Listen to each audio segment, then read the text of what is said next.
Osoba z dzisiejszego wywiadu niestety nie zna języka polskiego. Zdecydowałem, że napisy będą nie w filmie bezpośrednio, tylko na YouTubie. W górnym prawym rogu ekranu będziecie mieli taką opcję na telefonie, a w komputerach w dolnym prawym pod kołem zębatym. Jest to Matt, również znany jako Grumpy, który na moim kanale się już wcześniej kilka razy pokazywał przez ostatnie 3 lata. Buduje już on w Minecrafcie ponad 9 lat. Jest obecnie prezesem Everbloom Studios, czyli ekipy budowlanej z partnerstwem z Microsoftem. I na co dzień jego zawodem jest właśnie budowanie w Minecrafcie oraz też teraz zarządzanie ekipą budowlaną. Hi Matt. Hejo. Moim pierwszym pytaniem, jakie były twoje pierwsze doświadczenia w Minecrafcie? Kiedy zacząłeś budować i jakie były twoje pierwsze osiągnięcia w budowlance? So I started sort of at the very beginning of Minecraft, before even the world generation was in. So it was right in the classic. You just sort of started in an empty world. You had a couple blocks. I think it was about 120 blocks in the game at the time, and you would just build whatever you like. That was my first experience of Minecraft.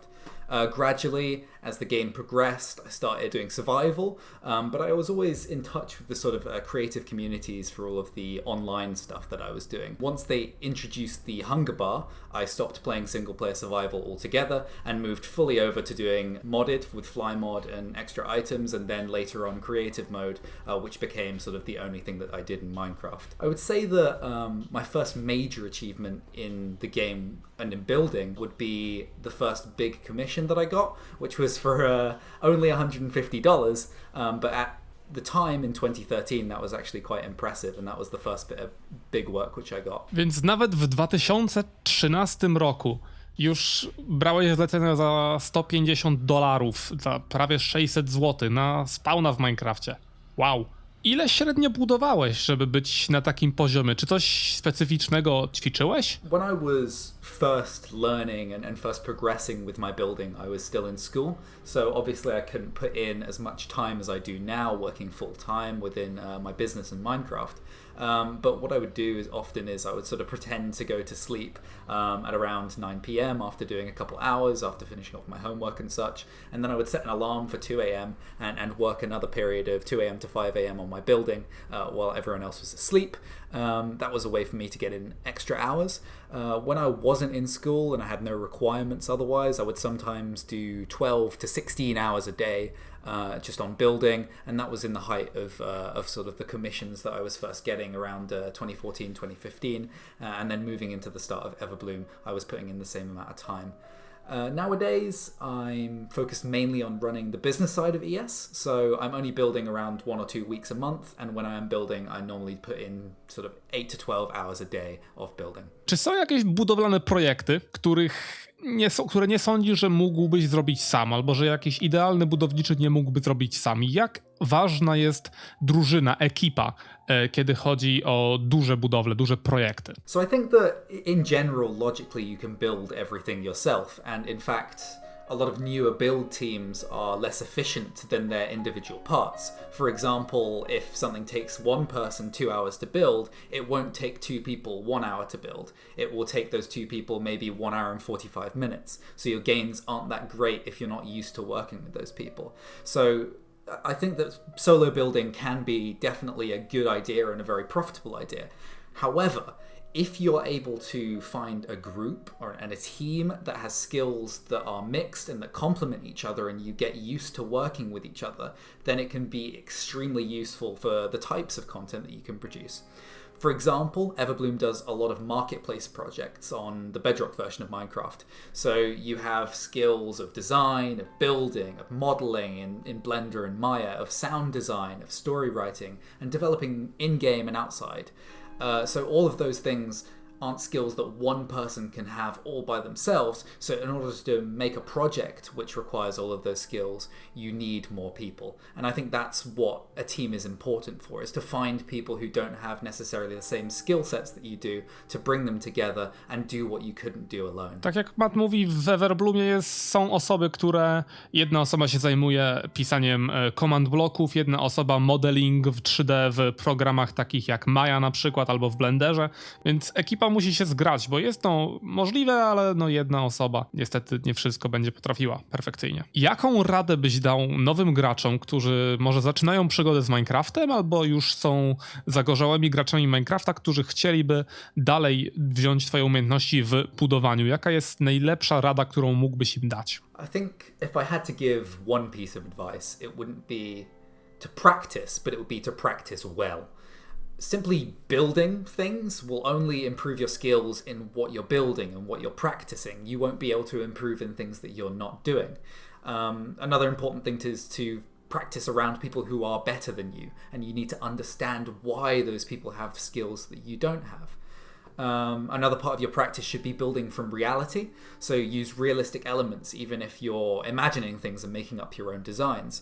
If you look at lots of amazing concept artists, especially for sci-fi or fantasy, oftentimes they're not going to just be drawing upon their own imagination. They're going to be drawing on a collection of images and experiences from real life. And it's the same thing for your building. You need to inform your designs with reality. So you need to practice building from that reality and then practice building your own designs which are based on that reality. And I guess the final thing would be to not be stuck building one style. I see a lot of builders now who are building the same thing over and over again. They'll build a house in this style, and then they'll build a palace in this style. They'll build a train station in this style.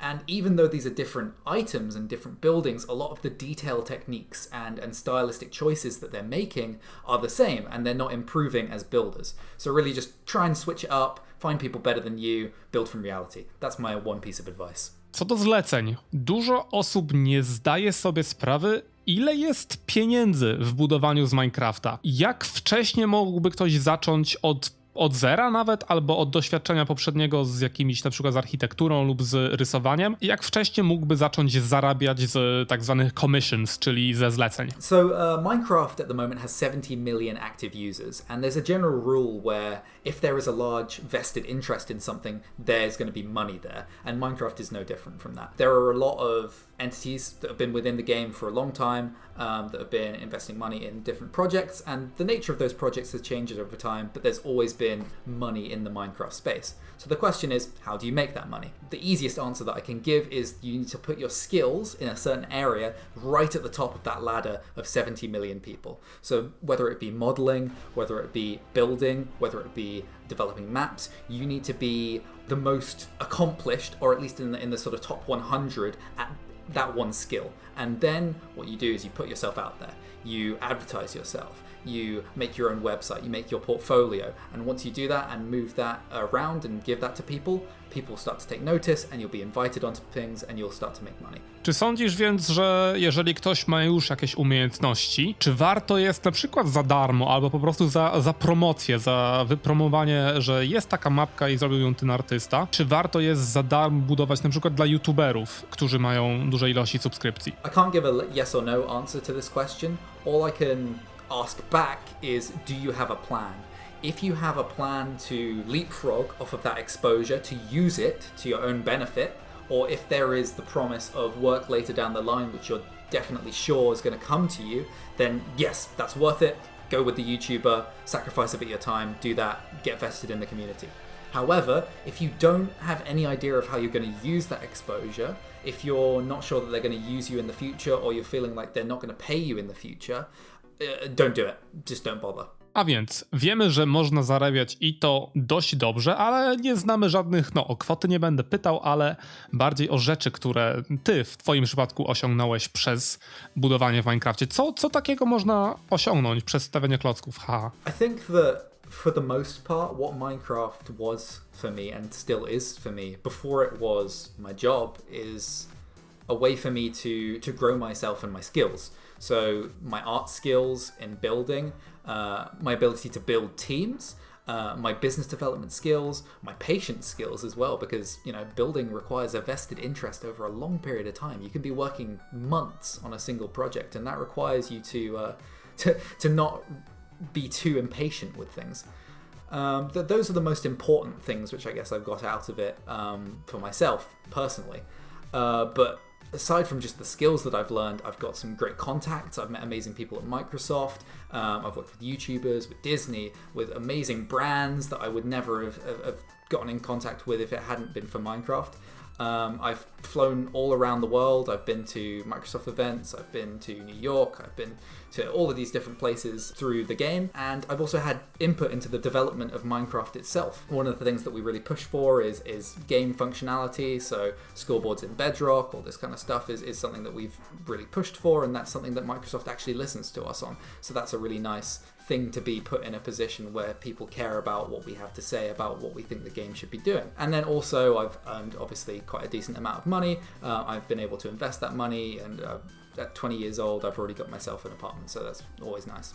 Ja sam często zauważam w komentarzach, nie tylko na kanale na YouTube, ale również na innych forach internetowych. Dużo osób sądzi, że jesteś cheaterem albo nie budujesz poprawnie, jeżeli nie używasz trybu survival, albo jeżeli używasz wtyczek takich jak World Edit albo Voxel Sniper. Co o tym sądzisz? Co masz do powiedzenia tym osobom? Może jakoś ich przekonasz na drugą stronę, albo może jednak będziesz po ich stronie? I guess there's two ways that you can look at a build and judge the worthwhileness of that build. And the first is as an achievement of effort put in, and the second is an achievement of design. If someone goes into survival and they just dig out a massive hole all the way down to the void, that is a massive achievement of effort. People can look at that and go, wow, that guy's put in a lot of effort. They can be impressed with that. But there isn't any design there. There wasn't any thought put in. That's just someone who's dug a hole and it took them a long time. Whereas achievement of design, if someone made a model within Blender or Maya and imported that into the game, people would look at that and go, wow, that's really impressive. That person has made a nice design and it's in Minecraft, but they didn't put any effort into making that thing in Minecraft. So that's one without the other. I prefer looking at design as a way to judge builds.